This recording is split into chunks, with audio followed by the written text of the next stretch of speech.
Hai, konnichiwa, Donmo. Kembali Konnichiwa. lagi dengan saya Jojo di acara GN Friends. Nah, kali ini saya menampilkan seorang Japan yang kakak beradik yang sudah berhasil membangun usaha bidangnya, yaitu Asahi Gondang Group ya. Asahi Group Gondang. Asahi Group Gondang. Ya, kita langsung saja nih dengan dua bersaudara ini. Nah, mungkin yang pertama sebutkan nama dan Jawabannya, nama dari. Terima kasih atas waktunya. Perkenalkan, saya Muslih Abdul Hamid, berasal dari Gondang, tepatnya Tuguh Grasak Gondang Sragen, masuk wilayah ujung timur Jawa Tengah. Untuk alumni atau angkatan, saya dari alumni IN Japan angkatan tahun 98 atau 99. Ya. Oke, saya adiknya, sama-sama ex Jepang, tapi beda jalur. Saya program SO atau bahasanya adalah swasta. Saya berasal dari angkatan tahun 2003 dari Yayasan Himpunan Karya Mandiri Jakarta. Wah, luar biasa sekali ya, ini kakak beradik bisa ke Jepang dan sekarang membangun usaha. Nah, ini saya mau tanya nih, untuk jenis usaha ini sekarang apa saja ini untuk dibuat sekarang ini? Oh iya, untuk saya pribadi, untuk pertama kali yang kita kembangkan atau kita usaha di bidang obat atau farmasi. Kalau bahasa Jepangnya itu usuria. Luar biasa ya, obatan ya. Itu latar belakang usuri atau apotek itu, saya termotivasi waktu di Jepang. Nama saya Muslih, tapi orang Jepang itu tidak bisa memanggil Muslih, tapi Musuri. Berawal dari situ ada bilang kusuria, kusuri. Mungkin dalam benak hati, siapa tahu nanti bisa buka toko obat. Pulang ke Indonesia, terus punya wacana tadi ya, buka toko obat atau apotek. Alhamdulillah di situ ada teman kita ya, angkatan Jepang juga, kalau nggak salah dulu itu angkatan 108. Itu namanya Rosyid Ramlan. Sekarang ya almarhum, tapi ya insya Allah dari dia bisa seperti ini ya. Kita doakan aja semoga Bapak Rosyid Ramlan bisa di sana dengan keadaan tenang dan dimasukkan surga Firdaus. Itu ya. Itu yang pertama. Saya dari situ belajar, diberikan masukan, motivasi. Namanya usaha ya seperti itu, semua pasti ada prosesnya. Itu yang usaha pertama. Untuk yang berikutnya itu usaha baby shop atau toko susu. Saya nama tokonya juga tidak lepas dari nama Asahi. Itu Istana Susu Asahi. Terus jeda berapa bulan berikutnya, saya termotivasi dari teman sharing, dia buka usaha konter. Konternya juga berkembang bagus. Dari situlah saya juga belajar untuk mengembangkan usaha saya. Alhamdulillah berkat pertolongan Allah dan motivasi dari teman-teman yang baik, yang sekiranya bisa mensupport, tidak pandang bulu itu temannya siapa ya, semuanya itu namanya saudara, apalagi saudara alumni Jepang, saling menguatkan, tidak ada rasa iri dengki dia berhasil atau tidak. Alhamdulillah dari dia memberikan motivasi, semangat, terbentuklah Asahi ketiga. Asahi ketiga namanya Asahi Jaya Sel. Asahi Jaya Sel. Iya. Nah, ini untuk teman-teman yang berada di Gondang sekitar, jangan lupa kalau mau beli HP atau beli di obat-obatan atau membeli kebutuhan susu bayi ya berarti ya. Nah, jangan lupa ini untuk ke Asahi Group Gondang ini. Untuk alamat lengkapnya gimana? Ya, untuk alamat lengkapnya tiga usaha ini ya, untuk dari saya nanti beda lagi dengan adik ya, nanti juga berkembang dengan baik. Bagus juga, nanti juga bisa kenalan sendiri ya, tentang jenis usahanya. Kalau saya ya, untuk usaha awal tadi apotek, terus kedua tadi toko susu, toko susu, istana susu, ya. yang ketiga yaitu counter. Alamatnya sama. Jadi satu rumah ada 3 ruko, itu saya jadikan satu ya. Sebelah kiri kalau kita menghadap ke barat itu sebelah ujung kiri itu apotek. Terus yang di tengah counter. Yang ketiga yang paling ujung kanan atau ujung utara itu baby shop atau istana susu. Oh ya, tentunya harganya pasti miring ya Mas ya. Pastinya. Miring banget berarti apalagi bisa menyampaikan saya alumni Jepang, itu lebih miring lagi. Wah, luar biasa. Nah, ini nih bagi teman-teman ex Japan silakan yang mau dapat harga yang miring semiringnya silakan datang ya, seperti dialamatkan tadi, khususnya untuk teman-teman yang ada di Gondang ya. Nah, itu. Nah, terus kemudian ini sama Mas Zai ini usahanya nih. Kalau yang tadi adalah usahanya yang grup, yang mungkin Pak Zai ini ada lagi ini apa ini mungkin bisa disampaikan usahanya? Kalau usaha pribadi, bahwasanya saya membuka jual online baju muslim, membangun sama istri, ada di Solo, di Beteng, Solo Benteng, Trade Center Solo. Di sana penjualan baju-baju muslim secara online. Bahwasanya market kita bukan ke customer langsung, bahwa kita reseller. Oh, reseller ya, sistemnya reseller. Nah, ada ribuan reseller, jadi kita udah sistem reseller.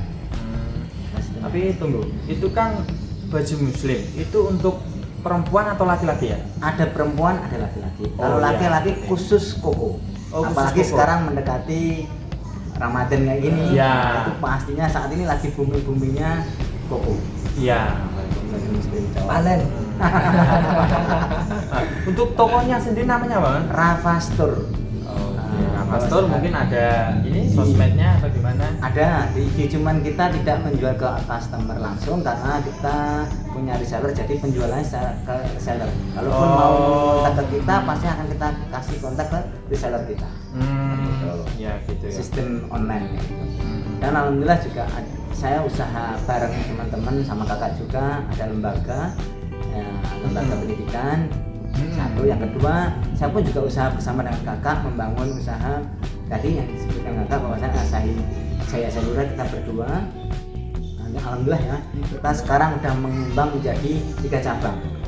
Luar biasa, 3 cabang. Ini kalau boleh tahu di mana saja ini 3 cabangnya? 3 cabang, satu ada di Gondang juga, cuman di Gondang namanya kita bedakan. Emang kita ada beberapa nama tapi satu grup, namanya Kirana Jaya Sel.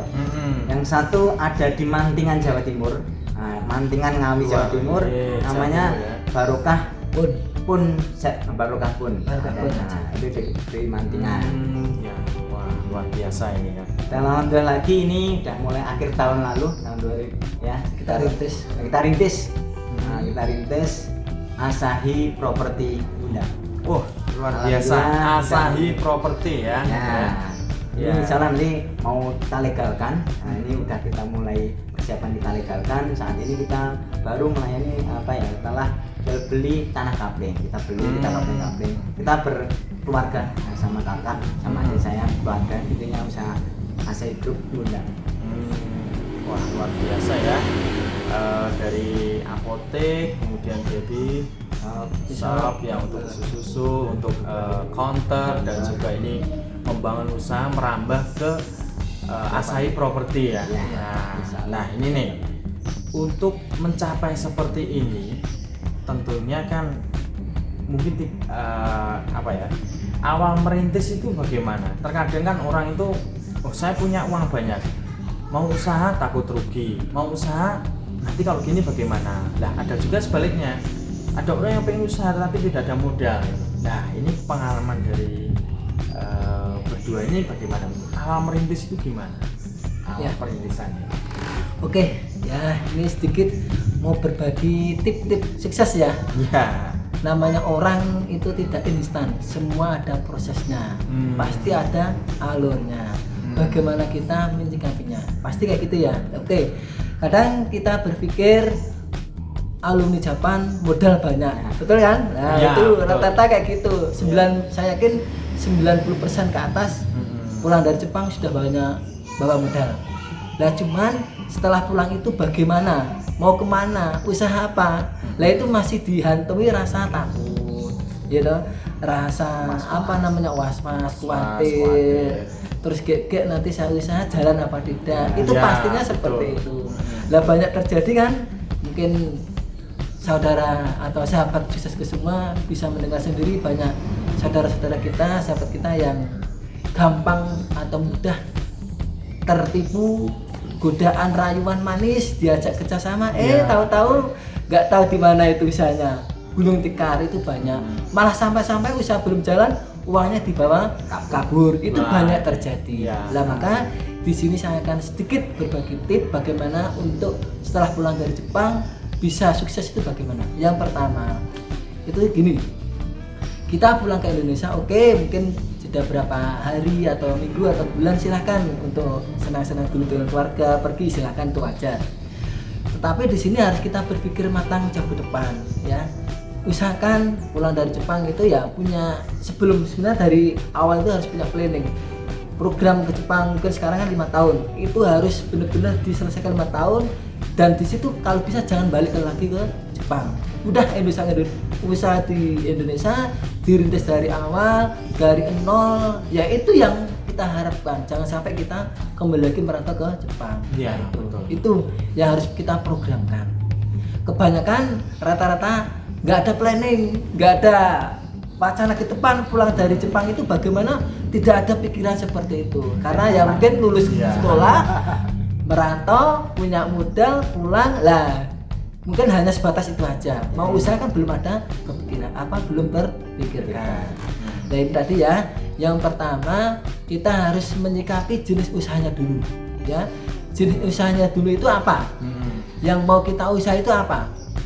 Kalau bingung, ya udah sharing sama yang sudah sukses. Nah, contoh mungkin di wilayah Gondang sini Gondang, ada, ya. di sini kan ada saudara kita Bapak Taufik. Lah itu kan termasuk juga pengusaha muda energik, sukses juga. Lah itu mungkin Ya. bisa konsultasi. Atau mungkin bisa konsultasi dengan adik. Lah ini Ya. ini juga termasuk wawasannya juga bagus. Nah, sudah punya program planning yang saya perhatikan, saya nilai juga bagus, saya juga jempol. Lah seperti itulah langkah-langkah di awal, ya. Harus konsultasi dulu, jangan sampai kita itu ada rayuan, ada apa namanya, tawaran atau Besar mimpi, gitu ya.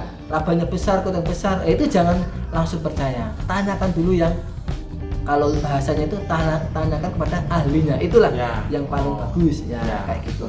Jadi yang tadi yang pertama, kita harus paham betul SDM kita itu keusahanya itu tentang apa. Nah itu yang pertama. Yang kedua yaitu tentang apa namanya, kalau usahanya yang kita mau usahakan udah jelas, sudah paham, pelajari betul, ya, kita pahami betul jenis usahanya itu apa dan itu nanti di mana. Karena apa? Jenis usaha tidak bisa langsung serta-merta tempat ini langsung kita buka usaha, tidak. Kita melihat kompetitor kita di sekeliling kita itu bagaimana, lingkungan bagaimana. Jangan asal, oh ini contoh aja, ini ya contoh aja.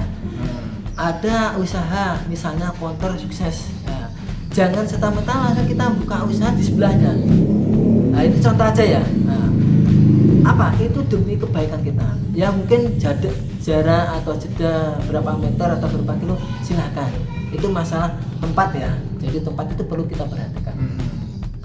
Terus kedua, tentang nanti masalah tempat sudah dengan kompetitor kita perhatikan, karena itu segera bisa sukses. Tapi kalau misalnya hanya mengandalkan yang penting punya tempat dan kita misalnya nih dari awal kontrak nih ya, dari awal kontrak kok tahu-tahu terus dia itu kontraknya di sebelah yang sudah sukses, itu ada, tapi kita berat ya, kita berat.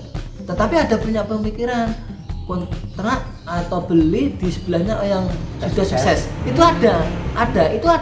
Saya punya teman partner orang mitra ya, itu orang Cina juga, memberi masukan seperti itu, buka cedak sewak sukses, itu dia berkata seperti itu. Tetapi juga ada punya pikiran, kalau kita buka di sebelahnya, lah kita itu nanti kayak tertindas, ya, Kalau bersaing lah. kalau bersaing, ya taruhlah tempat yang strategis yang bagus, itu satu. Yang kedua, nanti ya, lahan parkir itu kenapa sangat penting sekali? Karena